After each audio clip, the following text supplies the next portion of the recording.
Thank you for watching, liking, commenting, sharing, and subscribing right now. One of our chat room irregulars asked a question the other day: what do I think about Netflix? And just for the sake of argument, if you don't know what Netflix is, it's a service you can subscribe to. You go to a website, you log in, you say, I want to watch these DVDs, and they'll send you one at a time or three at a time, and you can even pay for more at a time. The DVDs come to your door through a regular old mailbox in a couple of days, depending on how far you are from one of their distribution centers, and you can keep it as long as you want. There's no late fees. You can hold on to it for, well, a year if you wanted to, and you pay a monthly subscription fee for this level of service. What do I think? Well, I'm a Netflix subscriber. In fact, I used to interview James Rocky on the TV show that I used to do on Tech TV all the time. They called him Mr. Netflix, and he knew his movies. I mean, he probably still does. I mean, he's just a movie addict, and he was working specifically with Netflix, and that's how I became, I guess, a Netflix supporter. We pay, I think, somewhere around $15 a month, and more than anything, it's a convenience fee to know that we can have this list of DVDs stacked up. These are the movies we want to see, and we can hold three at a time.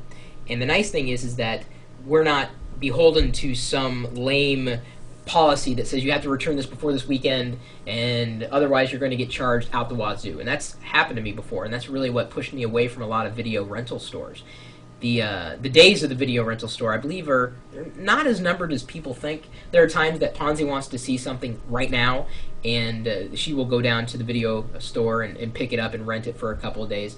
But now, those video stores are facing increasing competition with the internet retailers or e-tailers like Blockbuster that has both a brick-and-mortar presence and an internet presence, and they're now getting rid of, I think Blockbuster's getting rid of late fees.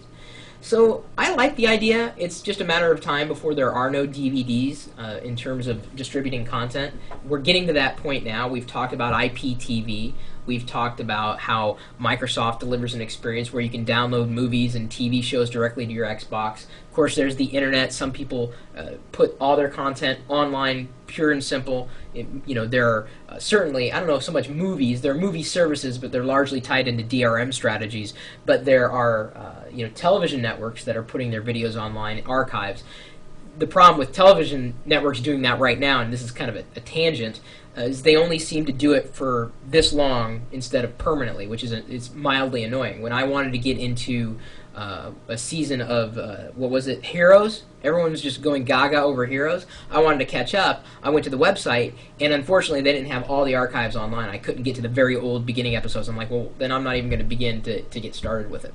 So Netflix, yeah, if you spend money on movies and you want the convenience of being able to rent an quote-unquote unlimited amount of movies during that time, then yeah, sure, it's worth it. There are times, especially when I'm bored, which is never, where I would fly through, maybe 5 or 6 movies a week.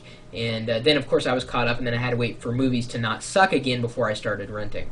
Everyone's got a different experience and, of course, a different opinion on Netflix, and I'm sure opinions have been flying through the chat room as I've been talking about this. What do you think?